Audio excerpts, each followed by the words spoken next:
स्नेहा दीदी को कहानियां बहुत पसंद थीं। उन्हें पढ़ना भी अच्छा लगता था और सुनाना भी। स्नेहा दीदी के लिए कहानियां जादुई कालीन जैसी थीं, जो उन्हें दूर देशों में ले जाती थीं और नए नए लोगों से मिलवाती थीं। उनका सपना था कि ये जादू हर बच्चे तक पहुंचे। स्नेहा दीदी के पास कहानी सुनाने का हुनर था। उनकी आवाज कहानी के भावों के साथ ऊपर नीचे होती थी। उनकी आंखें चमकती थीं और उनके हाथ हवा में नाचते थे, जैसे कि वो किरदारों को जिंदा कर देती हों। बच्चे उनकी कहानियों में खो जाते थे। उनकी आंखें खुली की खुली रह जाती थीं और चेहरे खुशी से चमक उठते थे। एक दिन स्नेहा दीदी ने एक सफर पर जाने का फैसला किया। उन्होंने एक छोटा सा बैग पैक किया, जिसमें कुछ कपड़े, उनकी मनपसंद कहानियों की किताब और सपनों से भरा एक दिल था। वो पूरे देश में घूमने जा रही थीं, हर तरह के बच्चों को अपनी कहानियां सुनाने। स्नेहा दीदी का सफर उनके गांव से शुरू हुआ। वो गांव के स्कूल गईं, जहां उन्होंने बच्चों को एक बरगद के पेड़ के नीचे इकट्ठा किया और उन्हें बहादुर हीरो और समझदार जानवरों की कहानियां सुनाई। बच्चे मंत्रमुग्ध हो गए। उनकी हंसी हवा में गूंज उठी। गांव से स्नेहा दीदी शहर गईं। वो भीड़ भाड़ वाले पार्कों में बेंचों पर बैठ जाती, ट्रैफिक के शोर में भी अपनी आवाज बुलंद करती और शरारती परियों और बातें करने वाले जानवरों की कहानियां सुनाती। उनके चेहरे के भाव और दिलचस्प कहानियों से आकर्षित होकर बच्चे उनके आसपास जमा हो जाते। उनके चेहरों पर उत्सुकता और खुशी साफ दिखती थी। स्नेहा दीदी ने शहरों से लेकर कस्बों तक, पहाड़ों की तलहटी से लेकर समुद्र के किनारे तक हर जगह सफर किया। जहां भी गईं, उन्हें कहानियां सुनने के लिए उत्सुक बच्चे मिले। स्नेहा दीदी अलग अलग परिवारों के बच्चों से मिली। हर बच्चे की अपनी कहानी थी। कुछ बच्चे अमीर घरों से थे, जिनके घर किताबों और खिलौनों से भरे थे, और कुछ बच्चे गरीब थे, जिनकी जिंदगी रोजमर्रा की मुश्किलों में बीतती थी। वो ऐसे बच्चों से भी मिली जो आत्मविश्वास से भरे थे, अपने विचार और सपने बताने के लिए तैयार, और वो शर्मीले और चुप बच्चों से भी मिली, जिनका मन मुसीबतों या किसी की बेरुखी से उदास था। लेकिन चाहे जो भी हालात हों, स्नेहा दीदी से मिलने वाले सभी बच्चों में एक बात समान थी: कहानियों का प्यार। बच्चों की आंखों में स्नेहा दीदी को अपने बचपन की झलक दिखाई देती थी। एक ऐसा समय जब कहानियां उन्हें जादुई दुनिया में ले जाती थीं और उनके दिल को उम्मीद से भर देती थीं। उन्हें एहसास हुआ कि कहानियों में लोगों को जोड़ने की ताकत होती है, चाहे उनके बीच कितने भी फर्क क्यों न हो। एक दिन स्नेहा दीदी पहाड़ियों के बीच बसे एक छोटे से गांव में कहानियां सुना रही थीं। गांव का वातावरण बहुत ही शांत और सुंदर था। चारों ओर हरियाली और पहाड़ों की छटा फैली हुई थी। कहानी सुनाते हुए उन्होंने देखा कि एक छोटा सा लड़का ग्रुप के किनारे बैठा है। उसकी आंखें उनके चेहरे पर टिकी हुई हैं। लड़के की आंखों में एक अजीब सी उदासी थी, जो किसी को भी महसूस हो सकती थी। लड़का अपनी उम्र से छोटा था और उसके कपड़े फटे और धूल से भरे थे। ऐसा लग रहा था कि वह बहुत समय से किसी की देखभाल के बिना जी रहा था। स्नेहा दीदी को पता चला कि लड़के का नाम रोहन था और वो बोल नहीं सकता था। ये जानकर उन्हें बहुत दुख हुआ कि रोहन को अपनी बात कहने में कितनी मुश्किलें आती होंगी। वो बोलने की दिक्कत के साथ पैदा हुआ था और दूसरे बच्चे अक्सर उसे चिढ़ाते थे और अपने खेलों में शामिल नहीं करते थे। रोहन के लिए यह बहुत ही कठिन समय था, क्योंकि वह अपने दोस्तों के साथ खेल नहीं पाता था। रोहन को कहानियां बहुत पसंद थीं, लेकिन वो कभी अपनी कहानी नहीं सुना पाया था।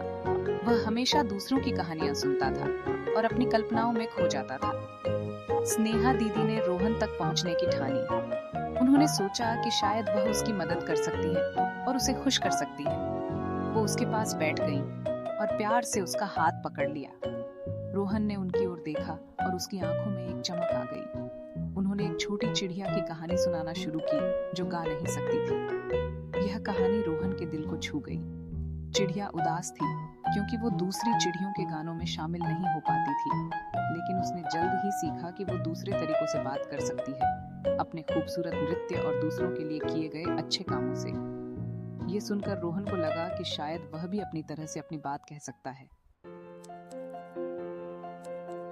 जैसे ही स्नेहा दीदी बोली, उन्होंने रोहन की आंखों में समझ की एक चिंगारी देखी। वो जानती थीं कि वो कहानी में छोटी चिड़िया से जुड़ गया है। जब उन्होंने कहानी खत्म की, तो रोहन ने फिर से उनका हाथ पकड़ लिया। इस बार उसके चेहरे पर एक छोटी सी मुस्कान थी। उस दिन से रोहन स्नेहा दीदी की कहानी सुनाने की एक भी बैठक नहीं छोड़ता था। वो उनके पैरों के पास बैठता, उसकी आंखें आश्चर्य से चमकती जब वो अपनी कहानियां सुनाती थीं। भले ही रोहन बोल नहीं सकता था, लेकिन स्नेहा दीदी देख सकती थीं कि कहानियां उसकी कल्पना में जिंदा हो रही हैं। स्नेहा दीदी ने रोहन को अपनी पसंदीदा कहानियों के चित्र बनाने के लिए प्रोत्साहित किया। पहले तो रोहन हिचकिचा रहा था, लेकिन स्नेहा दीदी के प्रोत्साहन से उसने चित्र बनाना शुरू कर दिया। उसके चित्र सरल थे, लेकिन भावनाओं से भरे हुए थे। कहानियों के सार को इस तरह से दर्शाते थे जैसे शब्द कभी नहीं कर सकते थे। छठा भाग, संस्कृतियों का पुल। स्नेहा दीदी का सफर उन्हें पहाड़ों में एक दूर के गांव में ले गया, जहां की सुंदरता अद्वितीय थी। वहां के लोग एक ऐसी भाषा बोलते थे जो स्नेहा दीदी के लिए बिल्कुल नई थी और वो उसे समझ नहीं पाती थी। बच्चे उनके आसपास इकट्ठा हो गए। उनकी आंखों में जिज्ञासा और चेहरे पर मुस्कान थी। उनके चेहरे उत्सुक थे, लेकिन झिझक भी रहे थे, जैसे वे कुछ नया जानने के लिए तैयार हों। स्नेहा दीदी मुस्कुराईं और आकाश, सूरज और पेड़ों की ओर इशारा किया, जिससे बच्चों का ध्यान आकर्षित हुआ। अपनी बात समझाने के लिए उन्होंने इशारों का इस्तेमाल किया, जिससे बच्चों को समझने में आसानी हुई। उन्होंने एक दयालु किसान और उसके बातें करने वाले जानवरों के बारे में एक कहानी सुनाना शुरू की, जो बच्चों को बहुत पसंद आई। हालांकि बच्चों को उनके शब्द समझ नहीं आ रहे थे, लेकिन वे ध्यान से सुन रहे थे।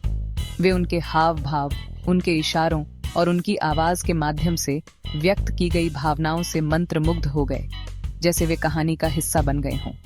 जब उन्होंने जानवरों की हरकतों का अभिनय किया तो वे हंसे, जैसे वे खुद उन जानवरों के साथ खेल रहे हों। और जब किसान को मुसीबत का सामना करना पड़ा तो उनकी आंखों में आंसू आ गए, जैसे वे उसकी पीड़ा को महसूस कर रहे हों। कहानी सुनाने की ताकत से स्नेहा दीदी ने भाषा की बाधा को पार कर लिया और बच्चों के दिलों को छू लिया। उन्होंने एहसास किया कि कहानियां एक सार्वभौमिक भाषा थीं, जो किसी भी भाषा की सीमाओं को पार कर सकती थीं। कहानियां दिलों को छूने और संस्कृतियों के लोगों को जोड़ने में सक्षम थीं, जिससे एक सच्चा पुल बनता है। सातवां भाग, सुनने का उपहार। जैसे जैसे स्नेहा दीदी ने सफर किया, उन्होंने सीखा कि कहानी सुनाना सिर्फ बोलने के बारे में नहीं था, बल्कि सुनने के बारे में भी था। उन्होंने उन बच्चों की कहानियां सुनने की आदत बना ली जिनसे वो मिलती थीं। उन्होंने खुशी, गम, उम्मीद और निराशा की कहानियां सुनी। स्नेहा दीदी ने सिर्फ कानों से नहीं, बल्कि दिल से सुना। उन्होंने बच्चों द्वारा बोले गए शब्दों पर ध्यान दिया, लेकिन उन्होंने उन बातों पर भी ध्यान दिया जो उन्होंने नहीं कही। उन्होंने उनकी आंखों में, उनकी मुस्कान में और उनकी चुप्पी में कहानियों को पढ़ना सीख लिया। स्नेहा दीदी ने महसूस किया कि हर किसी के पास बताने के लिए एक कहानी होती है और हर कोई सुनने का हकदार है। उन्होंने सीखा कि सुनना एक उपहार है, हर व्यक्ति के मूल्य और महत्व को स्वीकार करने का एक तरीका। आठवां भाग, प्रेरणा के बीज। जैसे जैसे स्नेहा दीदी का सफर जारी रहा, उन्हें एहसास हुआ कि वो सिर्फ कहानियां ही नहीं बांट रही थीं, वो बीज बो रही थीं। कल्पना, आशा, सहानुभूति और समझ के बीज। ये बीज उन बच्चों के दिलों में जड़ें जमा रहे थे जिनसे वो मिली थीं। कहानियों के प्रति प्रेम और उन्हें दूसरों के साथ साझा करने की इच्छा के रूप में खिल रहे थे। स्नेहा दीदी ऐसे बच्चों से मिली जो अपनी कहानियां लिखने, चित्र बनाने और अपनी पसंदीदा कहानियों के दृश्यों का अभिनय करने के लिए प्रेरित हुए। उन्होंने कहानियों की शक्ति को, कल्पनाओं को प्रज्वलित करने, रचनात्मकता को बढ़ावा देने और बच्चों को अपनी आवाज खोजने के लिए सशक्त बनाने के लिए देखा। स्नेहा दीदी जानती थीं कि उनका सफर एक दिन खत्म हो जाएगा, लेकिन उनके द्वारा साझा की गई कहानियां और उनके द्वारा बोए गए बीज आने वाली पीढ़ियों को प्रेरित करते हुए बढ़ते और फलते फूलते रहेंगे। 9वां भाग, एक अंतहीन यात्रा। स्नेहा दीदी की यात्रा कहानियों की ताकत का प्रमाण थी। उनकी कहानियां बच्चों के दिलों में गहरी छाप छोड़ती थीं और उन्हें नई दुनिया की सैर कराती थीं। कहानियों में ले जाने, बदलने और आगे बढ़ने की शक्ति थी। वे बच्चों को कल्पना की उड़ान भरने और अपने सपनों को जीने के लिए प्रेरित करती थीं। वे संस्कृतियों को जोड़ सकते थे, जख्मों को भर सकते थे और आशा को प्रेरित कर सकते थे। कहानियां हमें एक दूसरे के करीब लाती हैं और हमें एकजुट करती हैं। और सबसे महत्वपूर्ण बात, वे लोगों को एक गहरे और सार्थक स्तर पर जोड़ सकते थे। कहानियां हमें सिखाती हैं कि हम सभी एक ही मानवता का हिस्सा हैं। स्नेहा दीदी का सफर भले ही खत्म हो गया हो, लेकिन कहानी सुनाने का उनका प्यार कभी कम नहीं हुआ। उन्होंने अपनी कहानियों के माध्यम से हमेशा लोगों के दिलों में जगह बनाई। उन्होंने कहानियों को हर उस व्यक्ति के साथ साझा करना जारी रखा जो सुनना चाहता था, ये जानते हुए कि हर कहानी में दुनिया में फर्क लाने की ताकत होती है। उनकी कहानियां हर किसी के लिए एक प्रेरणा बन गईं। स्नेहा दीदी की कहानी हमें याद दिलाती है कि हर किसी के पास बताने के लिए एक कहानी होती है और हर कहानी सुनने लायक होती है। कहानियां हमें एक दूसरे को समझने और स्वीकारने में मदद करती हैं। ये हमें अपने जीवन में कहानी सुनाने की शक्ति को अपनाने, अपने दिल से सुनने और अपनी कहानियों को दुनिया के साथ साझा करने के लिए प्रोत्साहित करती है। कहानियां हमें अपने अनुभवों को साझा करने और दूसरों से सीखने का अवसर देती हैं, क्योंकि अंत में कहानियों के माध्यम से ही हम जुड़ते हैं, सीखते हैं और बढ़ते हैं। कहानियां हमें एक बेहतर इंसान बनने की प्रेरणा देती हैं।